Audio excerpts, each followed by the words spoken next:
So the second step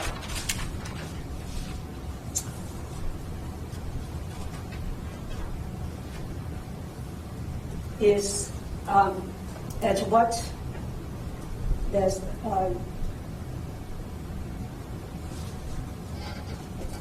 is to determine sigma c that beyond which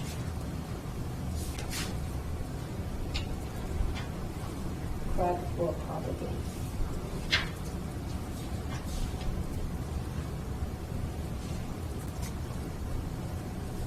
So in this case, is basically if sigma theta, so if I write down in mathematical term, is that my sigma theta along that critical length is larger than sigma c, then crack will propagate.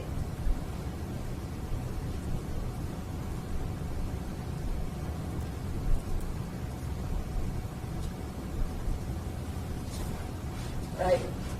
So sigma c, as we said before, is that the critical sigma is the stress level that will make a pure mode 1 crack propagate. So if you consider pure mode 1, we know that sigma c is equal to 0 degrees. And so sigma theta is equal to K1 over square root of 2 pi r times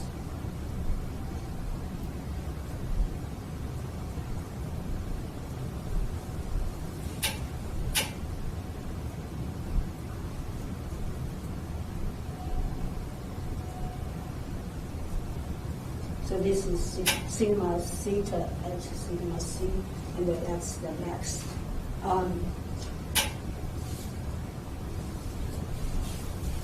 So if I plug into that, sigma 0, I plug into that, I get that's equal to 1, and that add up, then it becomes just that. Right? So that's my sigma max along the x-axis. And then we know that for the pure mode 1, do you guys remember for pure mode 1, what's the crack propagation criterion? Go back to the notes. I said if you don't remember anything after this class, that's what you need to remember, right? Is this one is equal to K1C, right? That's a critical stress intensity factor. So what that means is if my K1 basically is equal to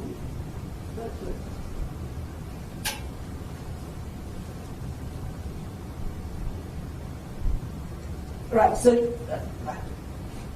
so that as the crack propagate is that my K1 is equal to K1C, not the whole thing is equal, that's my sigma theta. So at crack propagation, my K1 is equal to K1C, so that. Okay. So what that means is, and that at that point, my sigma theta is my sigma critical. So that means my sigma critical is equal to K1C over square root of 2 pi r. Okay, so that the logic is kind of a little bit circling around. So this is my maximum stress along theta equal to 0. At the propagation, this is equal to sigma c. And then based on this, we know that at the crack propagation, K1 is equal to K1C. So that's how we end up with this. Okay. So this is kind of weird in one way because sigma c actually determined on R, which really a lot of time you don't like that, right? But this time it will work, you will see. Because most of the time when you use a threshold, that's a constant. But in this case, actually, your sigma C is changes with R. So that means sigma C changes along the length. Okay. But when we plot that for mixed mode, we have sigma theta along theta equal to theta C. So now we have two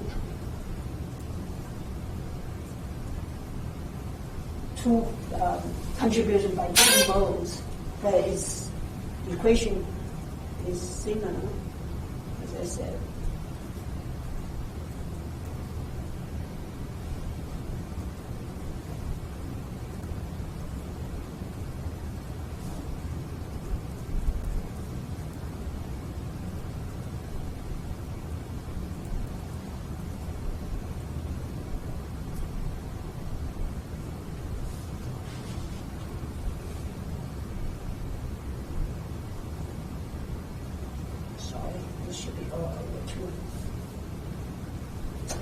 Okay, so that's your stresses, your sigma theta along the critical direction, and then that is equal to sigma C, then the crack will propagate.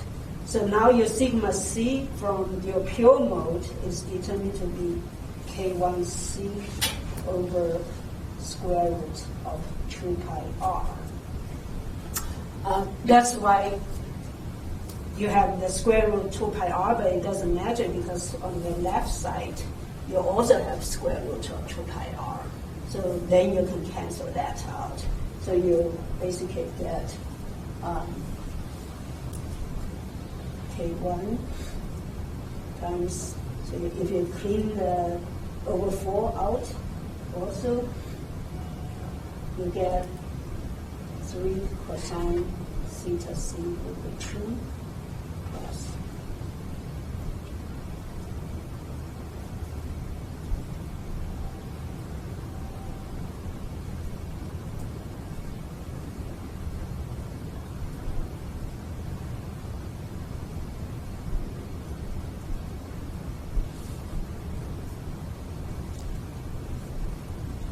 and that is equal to K1C. So now that makes more sense. I feel more comfortable with that because now is the left side is the stress intensity, a combination of the stress intensity factor is equal to a constant K1C, right? So now that equation is independent of where you look at where the crack, the location, which makes much more sense than this guy over here. Okay, so that basically is the crack propagation criterion.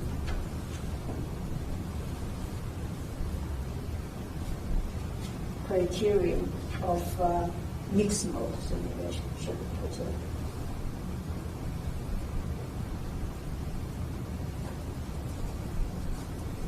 And so again, let's double check on that.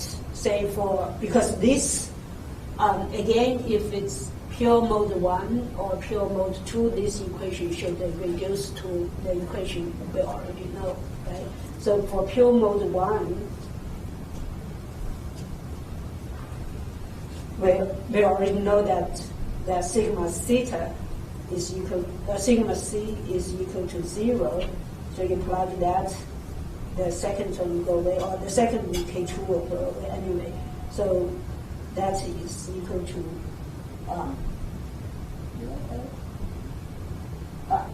missing the 4 over here. That will end up is K1 is equal to K1C. So that is good. So the question is for pure mode 2, what does the K2 should be? So you have sigma C is equal to, what was the N? 70, is either plus 1753 degrees C. Take that, if you plug into that, you will find that you have K2 is equal to 0.866 K1C. So what does that mean?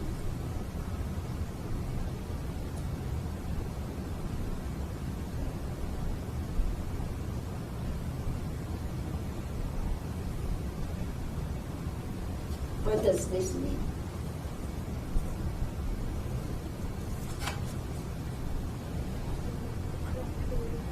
Only mode, pure mode 1 will propagate better. So if you have the same amount of K1 and K2, which one will propagate first? K1. K1 will propagate first, or K2 will propagate first? Right? And it's again something that you have to kind of do something in your head. In this case, you can think of is actually that is equal to K2 critical, right? The K2 critical is about 86% of K1 critical. So that means K2 actually is going to propagate earlier. Yeah, I know.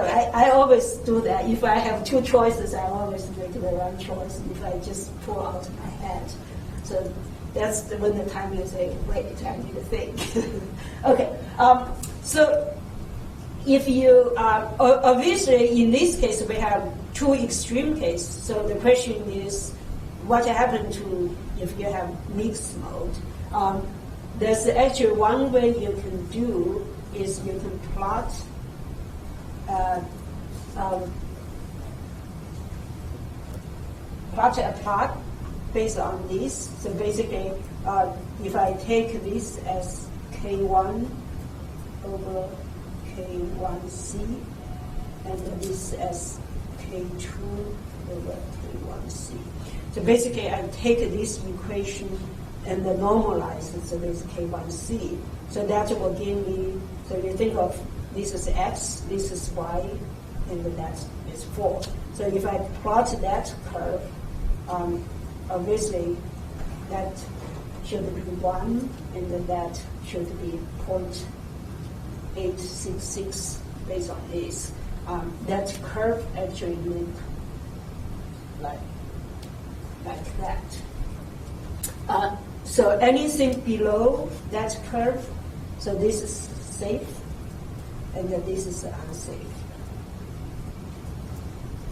Right. So the ratio. So of course at this point is you have my K1 over K1C.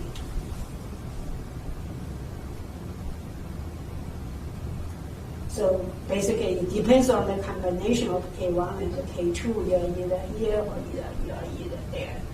So that's where as the curve you use to determine whether you will have a crack propagation or not.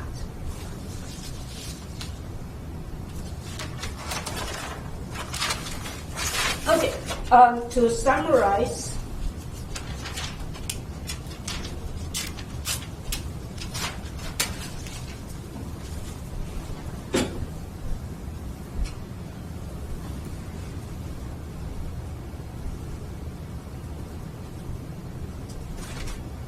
so the solution procedure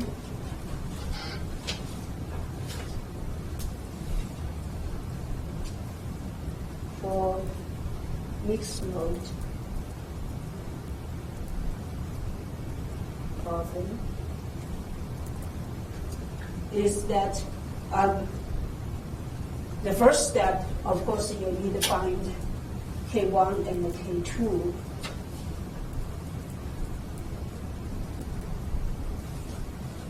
From external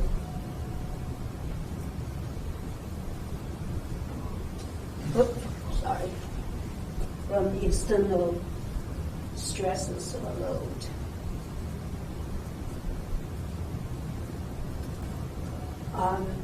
And then you calculate the ratio R is equal to K2 over K1. And then you calculate the crack propagation.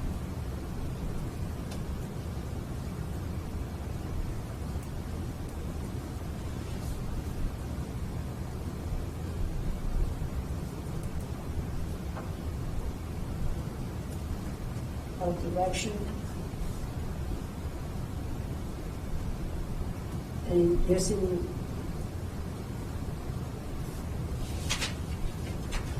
this equation.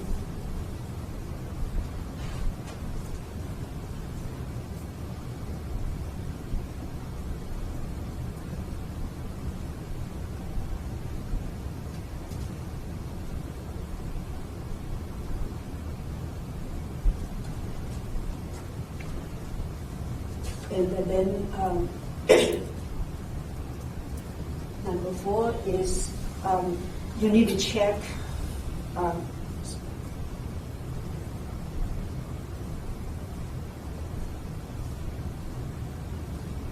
any theta c that is larger than 70.53 degrees. So you know that it's not the real solution. You also need to check whether sigma theta is maximum for the theta c that is within that 0 degree to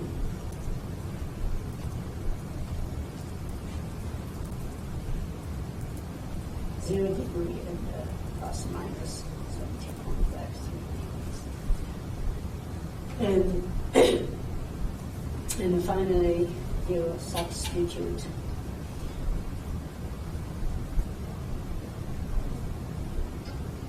into this crack propagation criterion.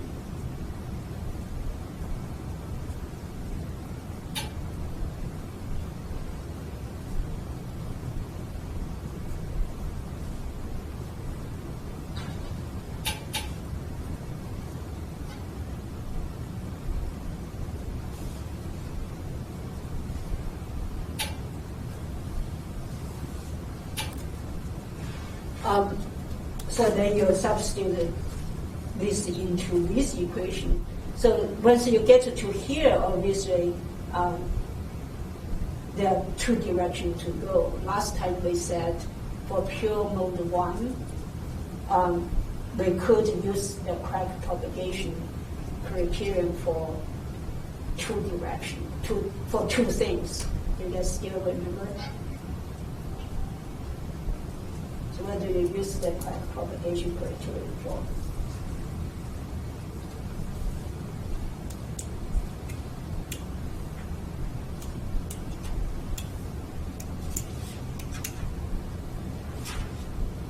Is it homework to test that or not? Or at least a homework to work on that or not? But the homework to only deal with how to find K1C, how to find the K1, right? Okay. So for that, you have either for a given crack length, you need to determine whether your crack will propagate or not, or what's the maximum stress you can apply before the crack propagates, or you could determine with that stress, with a given crack length, what is the stress, maximum stress you can apply, right? Or with a given stress, what is the maximum crack length you can tolerate? So the same thing over here for mixed mode. You also have to deal with, you could also apply this principle for 2 ways. One is you know the crack length, you can find the allowable stress, or you know the stress applied, you need to determine the allowable crack length. Of course, this will be a little bit more complicated than the pure mode 1 case.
Okay, for this, I'm going to go over an example